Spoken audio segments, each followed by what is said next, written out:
你会打喷嚏吗？应该会吧，每个人都会打喷嚏。只是说你打喷嚏的时候，通常都怎么处理？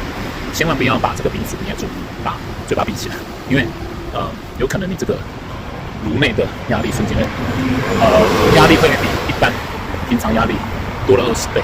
那这个力道可以让鼻腔破碎、鼻腔破裂、耳膜受损，甚至你的小血管会爆掉，所以眼睛可能会充血、耳鸣，甚至短暂的失聪。失聪就是听不到，那失去听力。那真的有人这样，就是喉咙被撑破，肺部出现气胸，甚至血管爆裂，这不是都市传说，是真的啦，是有医学案例。